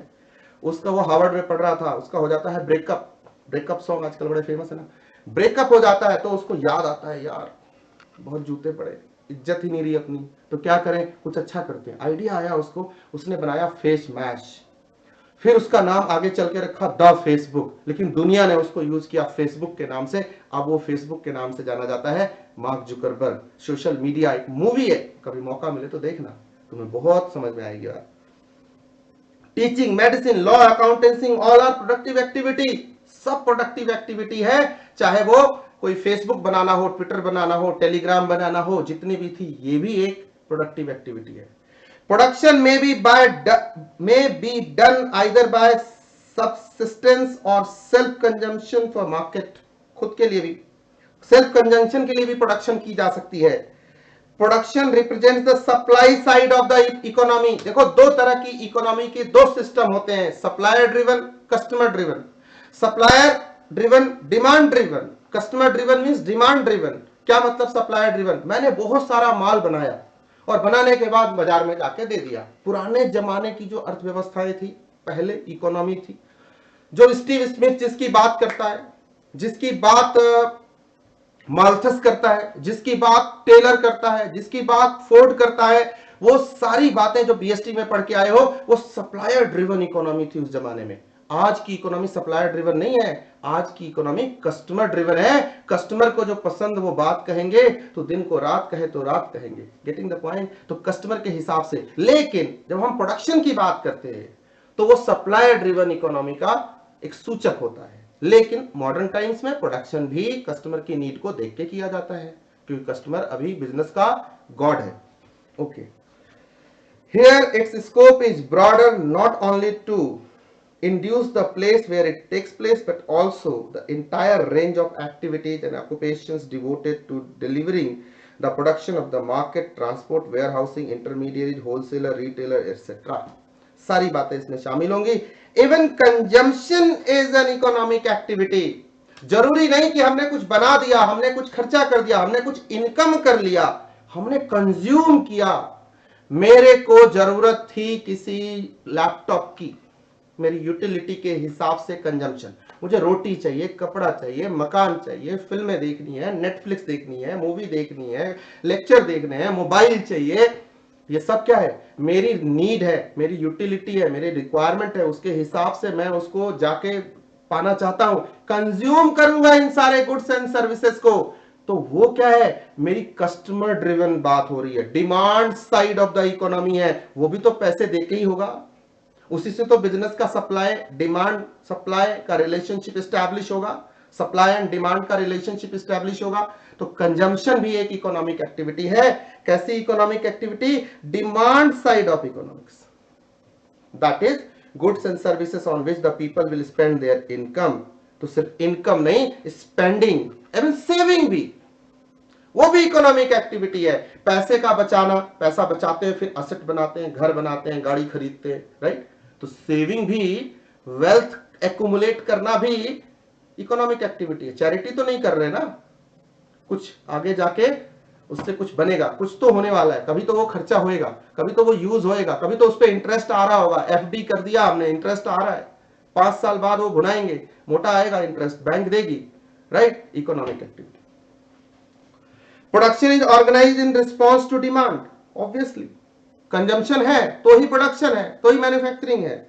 Different products compete for buyers attention and spending. In fact every unit of demand is like a vote in favor of product and signal to its producer। Simple सी बात है। Saving and investment are wealth and wealth, saving, investment and wealth, unspent income. अब एक formula देता हूं, यहां से final तक याद रखना। पैसे का ना जाना तो आना ही होता है। क्या बोला मैंने? पैसे का ना जाना तो आना ही होता है। Money not spent is money saved and money saving is also an economic activity, right. तो कहीं अगर तुमने 12,000 की चीज को अपने ज्ञान से 10,000 में खरीदा, बार्गेनिंग पावर से 2,000 जो तुमने मार्जिन बचाया, जो कंपनी के पास जा तुमने बचाया, तो पैसे का ना जाना तो तुम्हारे 2,000 बचे तो आना ही होता है। इकोनॉमिक फॉर्म में तुम्हारी सेविंग हुई, वो सेविंग तुम फर्दर कहीं इन्वेस्ट करोगे, किसी और काम में उसको यूटिलाइज करोगे। तो अनस्पेंट मनी इनकम कंप्राइजेस सेविंग। क्या बोला? पैसे का ना जाना तो money not spent mean money earned, that is also economic activity. जरूरी थोड़ी कुछ लोग खर्चीले होते हैं, भाई उड़ाते रहते पैसे, एक्स्ट्रा वेगेंजा करते तो अच्छा थोड़ी मानते उनको। क्या बोलते हैं उनको? अरे यार पैसे हमें क्यों फोकट में उड़ाई जान दे। नहीं, कंट्रोल कर यार, 3 बार लगा वेलकम की तरह, कंट्रोल कंट्रोल कंट्रोल मजनू भाई पे, ठीक है, ऐसे बोलेगा। तो the financial sector, banks, non banking financial companies, mutual funds, dealers in stock market, real estate, gold etcetera are the channels through which the savings are converted in investment and wealth. ठीक है, अब तुम saving करते हो तो bank का कारोबार चलता है, म्यूचुअल फंड चलता है, इंश्योरेंस कंपनी चलती है, नेशनल इंश्योरेंस चलता है, LIC चलता है, राइट। इतने बिजनेसेस के लिए तो तुम इकोनॉमिक एक्टिविटी के सोर्स हो भैया। तो वो बिजनेस की इकोनॉमिक एक्टिविटी तुम्हारी इनकम पे, तुम्हारी स्पेंडिंग पे, तुम्हारी सेविंग पे, तीनों पे चलती है। समझ में आ गई बात? तो क्या बोलूं, दिले दीदार अगर है तो नजर में इश्क पैदा कर। अगर किसी चीज को समझना चाहते हो, भगवान को भी देखना चाहते हो, तो मोहब्बत होनी चाहिए। तो BCK का BQ डेवलप करना चाहते हो, इस कॉन्सेप्ट से, इस चीजों के साथ, रियल लाइफ की चीजों के साथ आप अटैचमेंट लेके आओ। बिजनेस में कैसा हो रहा है, क्या हो रहा है, ये क्या हुआ, वो क्या हुआ, ये कैसी एक्टिविटी है, वो कैसी एक्टिविटी है, मतलब उसको जज करो, राइट। और आगे, दिल में इश्क को दे जगह ऐ मेरे दोस्त, इल्म से शायरी नहीं आती। स्किल कितना भी हो मेरे पास, मुझे बहुत अच्छी इंग्लिश आती है, तो क्या मैं जॉर्ज बर्नार्ड शॉ बन जाऊंगा? क्या मैं बायरन बन जाऊंगा? क्या मैं शली बन जाऊंगा? क्या मैं कीट्स बन जाऊंगा? कोई बहुत बड़ा इंग्लिश का पोएट बन जाऊंगा? ना, उसके लिए इमोशंस होने चाहिए। वैसे तो BCK सीखना है तो BCK के लिए इमोशंस होने चाहिए। मुझे हिंदी बहुत अच्छी आती है, फेसबुक पे देखो जो मर्जी आके शायरी पे ले जा रहा है, सब शायर बन जाएंगे, सब पोएट बन जाएंगे? नहीं रे, इमोशंस होने चाहिए, तब जाके आप रामधारी सिंह दिनकर बनोगे, मैथिली शरण गुप्त बनोगे, या इवन आज का जो KV है अपना, क्या नाम है, कुमार विश्वास, बहुत अच्छा दोस्त है अपना, वो भी बनना है अगर, तो आपको वो कवि वाला इमोशन लाना होगा। ये मैकेनिकल प्रोसेस नहीं है। तो इसी तरह से सब्जेक्ट को समझने के लिए जमाई लंबी नहीं लेनी है, अच्छे से समझना है, रियल लाइफ सिचुएशंस को इमेजिन करना है। ये बात आसान लगेगी, कोई भी MCQ इसी से निकलेगा, यूं टिक मारोगे। कॉन्सेप्ट क्लियर है, कोई टेंशन नहीं है अपने। आ जाओ, business as an economic activity. जब पहले दिन तुम्हें पढ़ाया था, जब बिजनेस की डेफिनेशन थी नहीं कहीं बुक के अंदर, पढ़ाने को नहीं थी, वहां मॉड्यूल में शुरुआत में नहीं है, फिर भी मैंने पढ़ाया। क्यों? क्योंकि अल्टीमेटली पहुंचना यही था। अल्टीमेटली गोल यही है इसका भी। और जब हम इंटर में EISSM पढ़ेंगे, गोल यही है। बिजनेस क्या है? एक इकोनॉमिक एक्टिविटी है जो सोसाइटी की नीड को सेटिस्फाई करता है। नहीं, प्रोडक्शन भी बिजनेस है, कॉमर्स भी बिजनेस है, ट्रेड भी बिजनेस है, ऑक्सिलरी टू ट्रेड भी बिजनेस है। कोई भी इकोनॉमिक एक्टिविटी जिससे हम profit, profitability, market share, market position earn करते हो और साथ ही साथ वेल्थ मैक्सिमाइज करते हो, कंपनी के असेट्स बढ़ाते हो, नेटवर्क, कंपनी की वैल्यू। बाजार में फला कंपनी बिकी कितने की? 500 करोड़ की। अच्छा, जियो ने कितना पैसा लगाया? अभी 2 दिन पहले की न्यूज है ना, जियो ने कितना, जियो में फेसबुक ने कितना इन्वेस्टमेंट किया? 10% स्टेक लिया जियो का। मतलब जियो की कोई वैल्यू तो होगी, कोई वर्थ तो होगा, उसकी कुछ वेल्थ की डेफिनेशन तो होगी, कितना संपत्ति है इसके पास। तो सर 50,000 करोड़ की है तो 10% कितने हुए? 5,000 करोड़। 5,000 करोड़ रुपए लगाए फॉर एग्जाम्पल, तो वर्थ को बढ़ाता है। ये इकोनॉमिक एक्टिविटी है बिजनेस। आगे देखते हैं जरा कैसे। We have seen that market-oriented production better than production for self-consumption represents supply side of economics. Supply and demand side of economics हमने देखा ऊपर। सप्लाई भी देखा, डिमांड भी देखा, कंजम्पशन भी देखा, सेविंग भी देखा, सब देखा। It is common to refer to shift from subsistence-driven production towards market-driven production. मतलब सप्लायर ड्रिवन मास प्रोडक्शन करते जाओ से धीरे धीरे हम कस्टमर ड्रिवन हो रहे हैं। एज कमर्शियलाइजेशन ऑफ प्रोडक्शन और production on a commercial scale, we have also seen that for the production to occur a commercial scale or at a commercial scale, a wide array of interconnected activities need to put in place for linking production. Production driven activity करने के लिए हमारे पास बहुत सारी set of activity है जो हमें करनी होती है। ये देखो, ये सारी एक्टिविटी करनी होती है। Idea, market research, plant, R&D, pilot testing, pilot production वगैरह वगैरह, एंड देन प्रोक्योरमेंट, तब मैन्युफैक्चरिंग होती है, तब प्रोडक्शन होता है। ऐसे तो हो नहीं जाता। बहुत अच्छे। विद कंजम्पशन डिमांड साइड, और फिर उसके बाद डिमांड साइड में हम आते हैं। मतलब देखो, इसी में दूसरा साइड भी है। मैन्युफैक्चर किया, लॉजिस्टिक्स ऑपरेशन ने कस्टमर को माल पहुंचा दिया। भाई एक कस्टमर है, अब ये कस्टमर माल लेगा और पैसे देगा। देखो ऊपर था सप्लायर साइड, नीचे है डिमांड साइड, है क्या? सारा इसी डायग्राम में है, इसीलिए शुरू किया था। यहीं से शुरू, यहीं को खत्म। ठीक है। With this background, we can now attempt a 3-tier definition of business from a broader perspective. Business may be defined as economic activity comprising the entire spectrum of activities जो मैंने चार्ट में बताया, pertaining to production, distribution, trading, exchange of goods and services। बच्चे मैंने आपको detail में समझा दिया। ठीक है, पूरा डायग्राम छाप दिया इसके लिए। As such, it refers to aggregate of all the business, industry, construction, सारी चीजें डिस्कस की है। It can be small, large, etc. Right? Agriculture does not comprise industry and hence business. However, the manufacturers where agriculture product is processed whose key material ingredient is agricultural produce to comprise an industry. For example, agriculture को हम business नहीं बोलते, लेकिन वो economic activity है। But at the same time agriculture का product, output, मैंने wheat पैदा किया, वो आउटपुट किसी मैन्युफैक्चरर ने उठाया, उससे आटा बना के, शक्ति भोग आटा बना के वो बेचेगा। Agri business. नेस्ले क्या करता है? सोच के देखो, नेस्ले क्या करता है? दुनिया की सबसे बड़ी फूड कंपनी है नेस्ले। नेस्ले क्या है? दुनिया की सबसे बड़ी फूड कंपनी है। याद रहेगा, आपको पढ़ाऊंगा मैं आपको चैप्टर 3 में डिटेल में। मैगी क्या है? एक फूड प्रोडक्ट है। कैसे बना है? बहुत सारे इंग्रेडिएंट्स हैं। तो एग्रीकल्चर से जो आउटपुट था उसको इनपुट बनाया और उससे फिर माल बनाया और उसको फिर तुम्हें बेच दिया, उसका नाम मैगी है। ये जितने तुम आइसक्रीम खाते हो, ये सब क्या है? सॉस खाते हो, पिकल्स खाते हो, क्या है? सबकी इंडस्ट्री है, सब बिजनेसेस हैं। बट एग्रीकल्चर के बाद वाले अब देखो ना, इकोनॉमी के अंदर 3 सेक्टर होते हैं। कौन कौन से? Primary, secondary, tertiary. प्राइमरी में वो माइनिंग वाइनिंग सब आता है, तुम्हारा वो एग्रीकल्चर, एग्री बिजनेस भी आएगा उसके अंदर। उसी के अंदर आपका दूसरा एक्वाकल्चर आएगा। सेकेंडरी सेक्टर, अच्छा सेकेंडरी सेक्टर में क्या क्या आ जाएंगे? मैन्युफैक्चरिंग आ जाएगी किसी भी नेचर की। तो एग्री बिजनेस, एग्रीकल्चर से लेकर के जो भी यूज करके जो इंडस्ट्रियां डेवलप होंगी, चाहे वो सॉस बनाने की हो, चाहे वो पिकल्स बनाने की हो, वो सेकेंडरी सेक्टर में आएंगी। और टर्शरी में क्या आ गई? सर्विसेज आ गए सारे। राइट। तो क्या हुआ, एक सेक्टर से उठाया माल और दूसरे सेक्टर में लाके इंडस्ट्री में उसको प्रोड्यूस कर दिया, है तो वो भी इकोनॉमी का हिस्सा, वो भी economic activity, but business as an economic activity में एग्रीकल्चर का भी रोल है ट्रेड कॉमर्स इंडस्ट्री के अंदर। ओके, आगे आओ। Distinguishing characteristics of business with other occupations, economic occupations। आपको ना एक चार्ट कराया था, थोड़ा रोक रहा हूं, अभी आपने इकोनॉमिक एक्टिविटी सारी समझ ली और business as an economic activity भी समझ ली, मेरा चार्ट भी समझ लिया, बस एमसीक्यू जो भी आएंगे इसी दायरे में आएंगे, सारे तुम हिट करोगे एक एक करके। अब एक छोटी सी बात तुम्हें करानी है, ध्यान से करना मेरे साथ।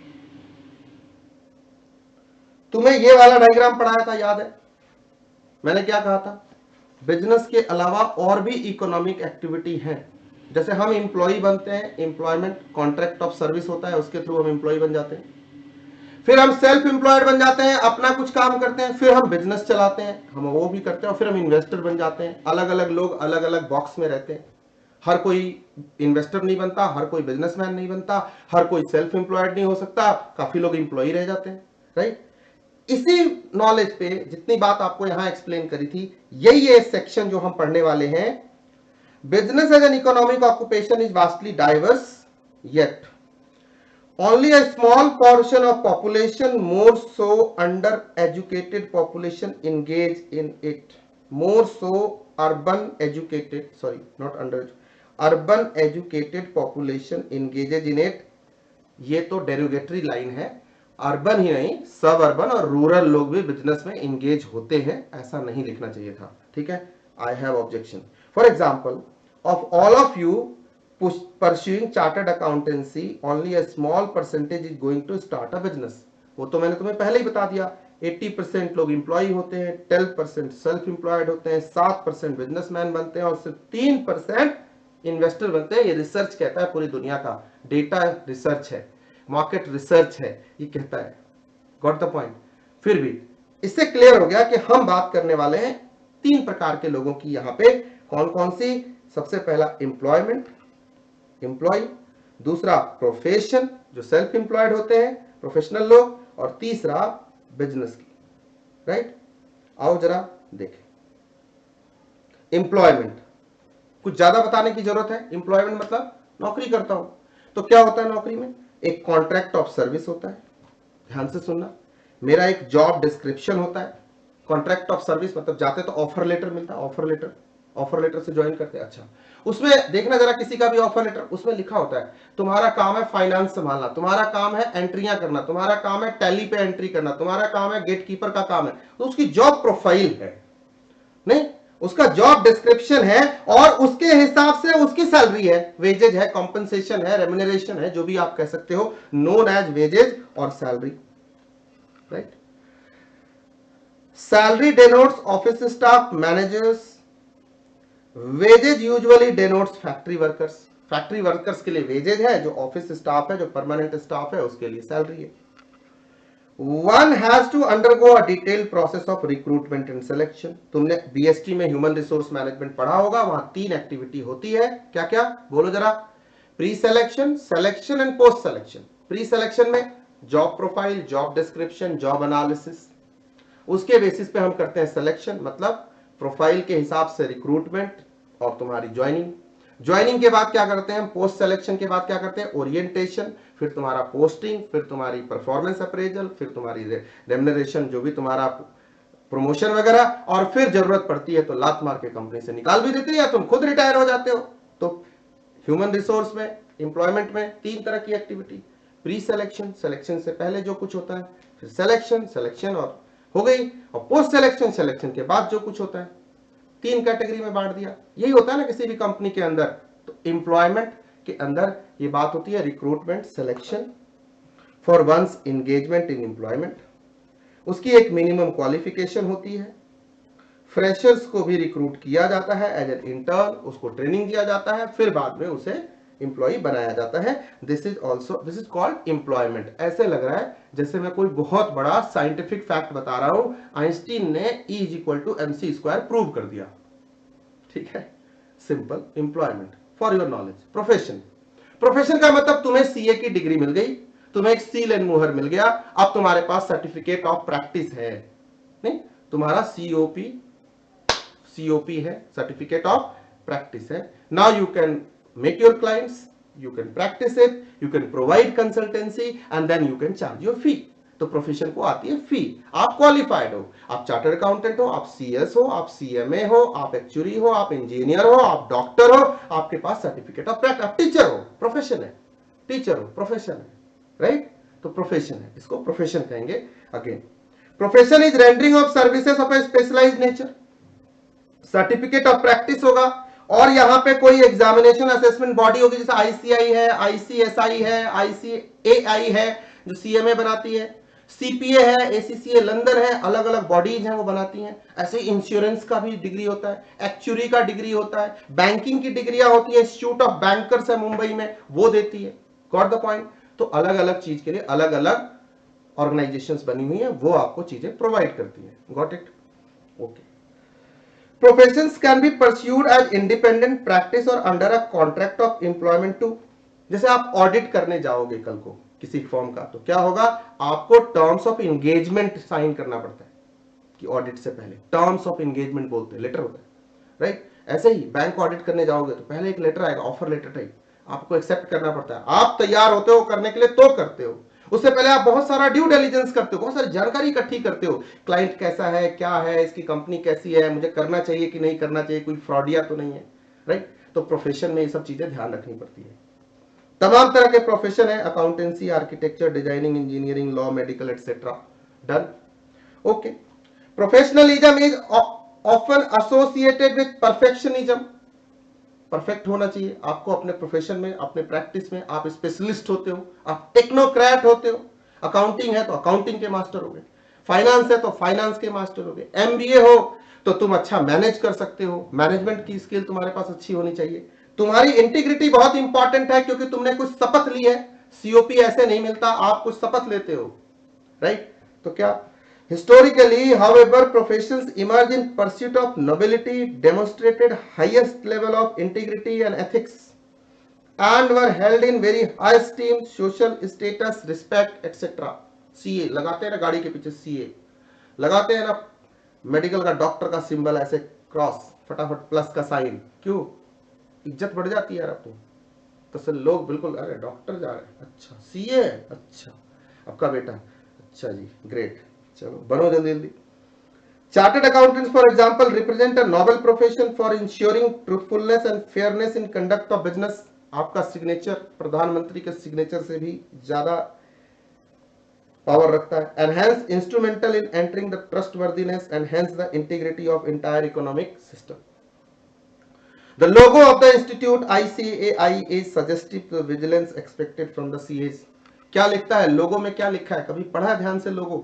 आईसीआई का लोगो देखा है आप में से? बताओ तुम में से किसने किसने ध्यान से देखा आईसीआई का लोगो?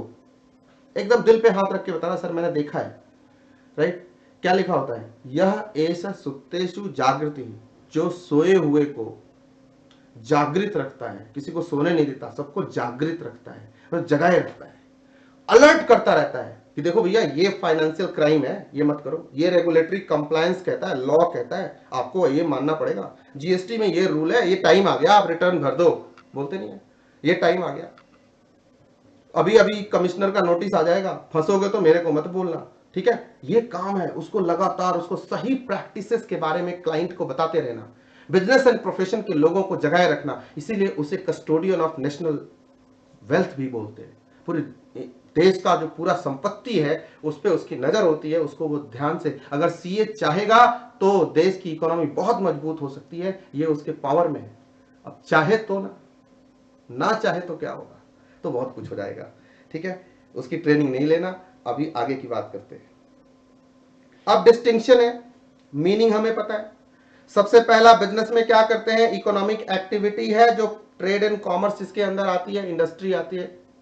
उसके बाद अगर प्रोफेशन की बात करते हैं, सर्विस देते हैं, स्पेशलिस्ट होते हैं और किसी प्रोफेशनल बॉडी के अंदर क्वालिफाइड होते हैं और उसका एक कोड ऑफ कंडक्ट होता है। देखो सीए का भी कोड ऑफ कंडक्ट है, आपका एक्ट है 1948 का चार्टर्ड अकाउंटेंसी एक्ट, उसके अंदर कोड ऑफ एथिक्स है, ऐसे ही आपके बारे में बताया गया है, आप क्या कर सकते हो, क्या नहीं कर सकते हो और कैसे करना है आपने। आपके स्पेशल कुछ बिहेवियरल पैटर्न है और उसके लिए पता है आपके यहाँ कमिटी होती है, लीगल सेल होता है आपका इंस्टीट्यूट का। अगर आप कुछ ऐसा मिस अप्रोप्रिएशन करते हो, उसका कंप्लेंट जाती है तो वो हियरिंग करती है कानून की तरह, अपीलेट ट्रिब्यूनल है इंस्टीट्यूट के अंदर, right. Rendering of services under a contract of employment for wages salary also called veg employment, that is employment. तीनों के बीच का, तीनों का डेफिनेशन ही उसका पहला डिफरेंस है। Next, mode of establishment, entrepreneurs decision, कोई एंटरप्रेन्योर डिसाइड करता है और कंपनी को स्टैब्लिश करता है आइडिया के बेसिस पे, मार्केट रिसर्च के बेसिस पे, R&D के बेसिस पे। आप एज ए प्रोफेशनल, आप एक बार आपको डिग्री मिल जाती है, आपका ICAI का नंबर मिल जाता है, सील मोहर मिल जाती है, आप जाके प्रोफेशन में आ जाते हो और letter of appointment, offer letter मिलता है तो नौकरी में चले जाते हो। सिंपल है, ये भी पढ़ने की बात है। बट यस, बिजनेस का मोटिव प्रॉफिट है, यहां प्रोफेशनल फी है, यहां सैलरी एंड वेजेज है, रेम्यूनरेशन है, राइट। प्रेस्क्राइब, इसके लिए कोई क्वालिफिकेशन नहीं है, बिजनेसमैन 8वीं फेल भी हो सकता है, CA को डांटता हुआ नजर आ जाएगा, बुरा नहीं मानना, बुरा नहीं मानना। ऐसा मैंने कई बार देखा है, 8वां फेल बिजनेसमैन एक चार्टर्ड अकाउंटेंट की लगा रहा है। मैंने कहा भाई क्यों? क्योंकि उसको ना बिजनेस करने का प्रैक्टिकल नॉलेज, एक्सपोजर है। CA बन गया, डिग्री तो मिल गई, शायद उतना प्रैक्टिकल नहीं था, फंसा दिया उसने उसको। अंकल लोग फंसा देते बड़े बड़े CA को, बोले क्या सर आप CA हो गए सर, ऐसे सलाह दे रहे हो, क्या सर आपको इतनी बात तो मुझे पता, आपको नहीं पता, लगा देते हैं उसकी। प्रेस्क्राइब्ड क्वालिफिकेशन प्रोफेशन में जरूरी है, आपको COP तभी मिलेगी जब आप CA इंटर, CA फाइनल सब पास कर जाओगे, ऐसे तो नहीं मिलता। क्लियर है ना सबको? किसी को लग रहा हो कहीं मैं बाद में जाके ले लूंगा डिग्री, है ना, धौंस दिखा के। Minimum qualification for each type of job, job के लिए भी रिक्वायरमेंट होती है, CA बन के भी नौकरी कर सकते हैं। एथिकल गाइडलाइंस जो स्टैब्लिश करता है उसी के फिलॉसफी वैल्यू पे डिपेंड करेगा। अगर मेरी कंपनी है, मैं टाइम से सैलरी देना चाहता हूं और मैं कहता हूं भाई हम तो 7 तारीख बोलते हैं, 15 से पहले कभी नहीं देते, तो ब्रह्मा ना कुछ करवा सकते हमसे, 15 को ही देंगे। लेकिन हम जैसे लोग भी हैं, कहते नहीं भाई सैलरी 31 की रात को पहुंच जानी चाहिए, स्टाफ की पहुंच जाती है। प्रोफेशनल कोड होता है कहां पे? प्रोफेशन में। और एम्प्लॉय का क्या होता है? एम्प्लॉय मैनुअल होता है। जब भी किसी कंपनी में जॉब करोगे ना, एक मैनुअल आ जाएगा, एम्प्लॉय मैनुअल। HR वाला इसीलिए बैठा है कंपनी के अंदर, उसका काम ही है मैनुअल बनाना और तुम्हारे सर पे डाल देना। Got the point? Employ manual होगा। इन्वेस्टमेंट, सब्सटेंशियल रिक्वायरमेंट होती है यहां पे इन्वेस्टमेंट की, यहां बहुत कम रिक्वायरमेंट होती है प्रोफेशन में, और सैलरी में तो सैलरी आती है, जाती थोड़ी है कुछ नौकरी में। अच्छा, पर्सनल ऑटोनॉमी, फ्रीडम, बिजनेस में तो पूरी ऑटोनॉमी है, प्रोफेशन में ठीक ठाक ऑटोनॉमी है, लेकिन आप बंधे हुए हो बहुत सारी चीजों से। और जॉब में तो भैया कोई ऑटोनॉमी नहीं है, जैसा मालिक कहेगा उतना करना है, जैसा तुम्हारा मैनेजर कहेगा वैसे करना है। साइकोलॉजिकल मोटिव क्या है इसके पीछे? बिजनेस के पीछे इकोनॉमिक अचीवमेंट है, वेल्थ मैक्सिमाइजेशन है, यहां सर्विस टू क्लाइंट है, और यहां लिवलीहुड है, सिंपल जीवन यापन के लिए नौकरी करते हैं। सर्टेनिटी ऑफ इनकम बिजनेस में बहुत कम है। अभी कोरोना के टाइम में बताओ कौन से बिजनेस को लग रहा है कि खूब कमाई हो रही है? लग रहा है तो मुझे बताना, मैं भी वहां करना चाहता हूं कुछ उस सेक्टर में। कहीं नहीं, ठीक है। लेकिन ठीक है, प्रोफेशन में ठीक ठीक रहती है सर्टेनिटी, जितने क्लाइंट होंगे उसके हिसाब से फी तो आ ही जाएगी, एक आध नालायक निकल जाते हैं, कोई बात नहीं। और नौकरी में तो बिल्कुल रहती है, ठीक है, सारा कुछ हो जाए तुम्हारी सैलरी तो आ ही जानी है, सरकार भी कह देती है भाई सैलरी सबको देनी है आपको टाइम से। स्टेबिलिटी, ड्यूरेबिलिटी ऑफ ऑक्यूपेशन, टेनियर कितने साल का होगा? ऐसा तो है नहीं है कोई प्रधानमंत्री है जो 5 साल के लिए रहेगा, ऐसा तो नहीं प्रेसिडेंट बन गए 5 साल, कोविंद साहब 5 साल बैठे रहेंगे। प्रधानमंत्री एक बार को जा भी सकता है, PM जा सकता है, प्रेसिडेंट नहीं जाता 5 साल एक बार बन गया तो। स्पेशल सर्कमस्टांसेस छोड़ दो कि उसकी इंपीचमेंट हो जाए, वो अलग केस है, नहीं तो अनसर्टेन है, ये सर्टेन है प्रोफेशन में, और यहां पे क्वाइट सर्टेन है, नौकरी एकदम टेनियर फिक्स है, निकाली जाएगी तो वो भी फिक्स है। और ट्रांसफर ऑफ इंटरेस्ट और सक्सेशन बिजनेस में पॉसिबल है, प्रोफेशन में बिल्कुल नहीं पॉसिबल है। आपकी डिग्री आपके जिंदा रहने तक रहेगी, बच्चे को नहीं जा सकती। बाप बेटे को CA की डिग्री दे देता तो क्या फायदा, क्या मजा था? जितने CA के बच्चे तुम्हारे साथ पढ़ रहे हैं सब CA बन जाते। राजा राजवाड़ों का सिस्टम थोड़ा ही है, नहीं होता। और लास्ट नौकरी में तो बिल्कुल ही पॉसिबल नहीं है, इन दोनों में तो एकदम पॉसिबल नहीं है। बिजनेस में पॉसिबल है कि प्रोप्राइटरी कंसर्न है तो मैं अपने बेटे को बिजनेस देके चला जाऊंगा, गॉट इट? बस बिजनेस जॉब क्रिएटर होता है, जॉब सीकर भी हो सकता है, provides momentum to economic growth, business से जीडीपी में कंट्रीब्यूशन होता है। तुमने पढ़ा होगा इकोनॉमिक्स में कि हम देखते हैं कि primary sector, secondary sector and tertiary sector किसका क्या योगदान है हमारे जीडीपी में, ठीक है। तो हर तरह की इकोनॉमिक एक्टिविटी जीडीपी में कंट्रीब्यूट करती है और इन्वेस्टमेंट इंटेंसिव होती है, इसका एक अनसर्टेनिटीज भी होती है जिसकी वजह से इन्वेस्टमेंट पे असर पड़ता है। ये सब अपन करेंगे, यहां से अपन करेंगे नेक्स्ट क्लास में, यहां से करेंगे नेक्स्ट क्लास में। एक बार फटाफट जितना किया है यहां तक के कुछ एमसीक्यू करेंगे and then will end today's session, ठीक है। इतनी बातें समझ में आ गई, जितना किया इकोनॉमिक एक्टिविटी है कैसे, राइट, डिफरेंट उसके सिस्टम समझ में आ गया, बिजनेस प्रोफेशन एम्प्लॉयमेंट का डिफरेंस समझ में आ गया। अब करेंगे हम थोड़े से MCQs and then will end this session. चलो जी, आप क्वेश्चंस के लिए तैयार हो? बिल्कुल, स्टार्ट करें एक एक करके एमसीक्यू और आप देंगे जवाब। 30 सेकेंड्स का टाइम होगा आपके पास।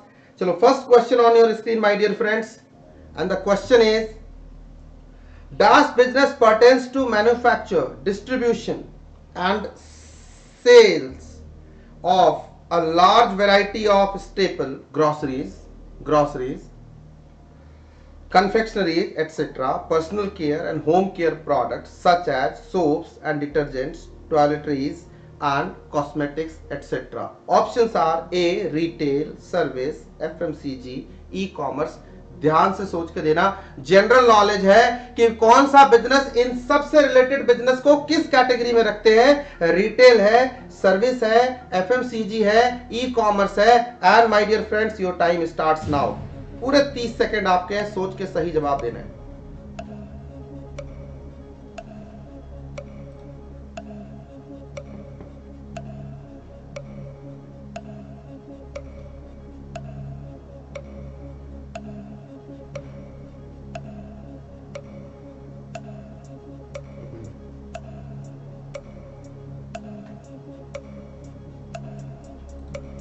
थ्री, 2, 1, 0।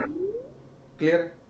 सही आंसर सेलेक्ट कर लिया आपने। कंप्यूटर बाबा से पूछे, चेक करें कि हम सही जा रहे हैं, नहीं सी होगा या डी होगा, राइट। चलो let's check. Okay, FMCG is the correct answer. FMCG C is the correct answer. Next question on your screen. Very simple question. Very simple question. Chartered accountants shall be able to conduct the audit diligently. क्या? Audit diligently, smartly and intelligently only when they understand the nuances of the dash whose accounts they prepare or audit. ध्यान से सोच के option select करना। बहुत ही simple question है। Business, customer, client, profession, आपको बीसी के इसी पर्पस के लिए पढ़ाया जा रहा है। And take your 30 seconds to answer this question.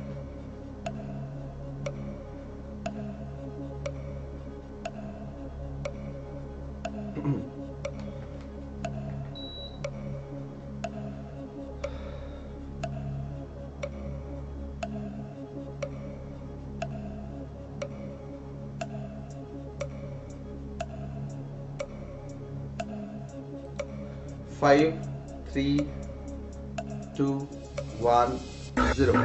Time is over. So my dear friends, let's check the answer. कौन सा है बताओ? चार्टर्ड अकाउंटेंट्स को किसके इंटीग्रिटीज के बारे में सब पता होना चाहिए, उसके बारे में सब कुछ पता होना चाहिए। Of course answer is A, business के बारे में उसको सब पता होना चाहिए। I think all of you are correct. Let's go for the next question and here it is on your screen. Very simple question. Consumption represents dash side of economics. Answer option देने से पहले बता दो, consumption किसे represent करता है? 10 second का समय दूंगा। Demand, supply, financial, all of the above. अभी किया है, थोड़ी देर पहले ये क्वेश्चन किया है, आपको देना है सही जवाब। Please give me the answer. Only 10 seconds. Demand, supply, finance, all of the above. So computer ji आप शांत हो जाए और हमें लेना है आंसर। तो बताएं सही आंसर क्या है? Consumption is supply side, right.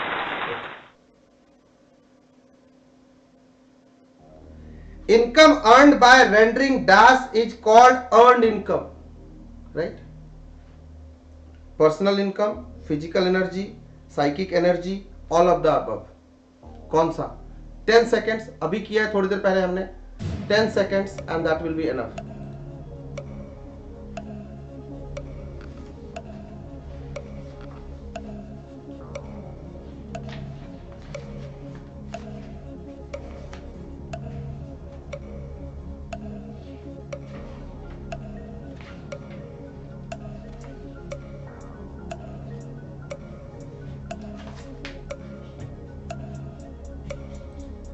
210 check करें।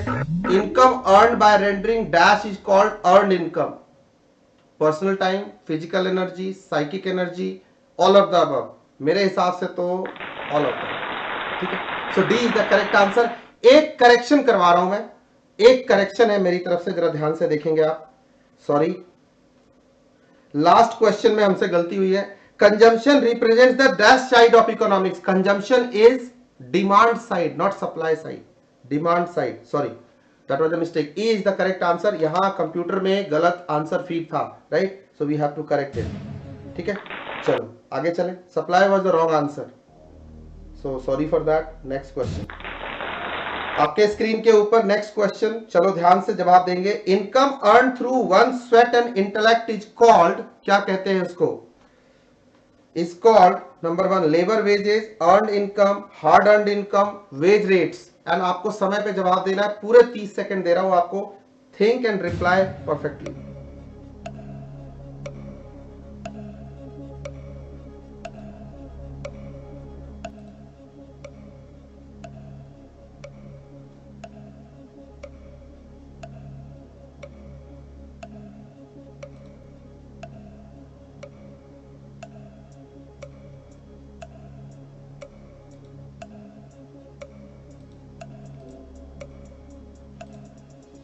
To 210 let's check the answer. Answer check करते हैं। अर्न इनकम, ठीक है, ये भी आपने कॉन्सेप्ट आज किया था, ठीक है, डन है। नेक्स्ट क्वेश्चन ले रहा हूं आपके स्क्रीन के ऊपर। Next, production essentially is the process of creation of need satisfying goods services, both B and A, none of the above. कौन सा आंसर होगा? लास्ट क्वेश्चन ले रहा हूं, ध्यान से जवाब देना। पूरे 15 सेकंड दे रहा हूं, आपको सही जवाब देना है।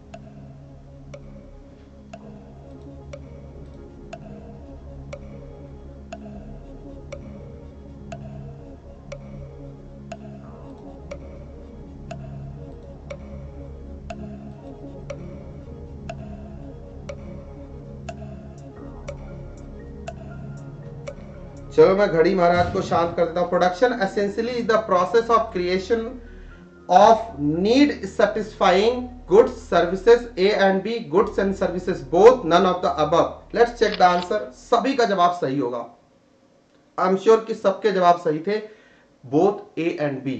सो फ्रेंड्स, बस आज इतना ही। घंटे भर के सेशन में we are trying to cover few of the topics at least. ये चैप्टर हम 2 सेशन और लगा के कंप्लीट करेंगे। इस चैप्टर में थोड़ा टाइम बेसिक्स हैं, तो फंडामेंटल्स हैं, तो अच्छे से कर रहे हैं अपन। 3 सेशन हो गया आज, लगभग half of the chapter we have completed and in next 2 sessions will finish this chapter. So बस आप एक एक बार इसको देखते रहिए, सोचते रहिए, बस इसके बारे में। क्लास में ही सारी चीजें मैं आपको करवा दूंगा। एमसीक्यूज में प्रैक्टिस के लिए और बहुत सारा आपको शेयर करूंगा। तो हंसते रहने का, मुस्कुराते रहने का, जिंदगी जीते रहने का, अपना और अपने दिल का बहुत सारा ख्याल रखो। फिर मिलता हूं अगले सेशन में नए कॉन्सेप्ट के साथ। See you soon, thank you, bye bye.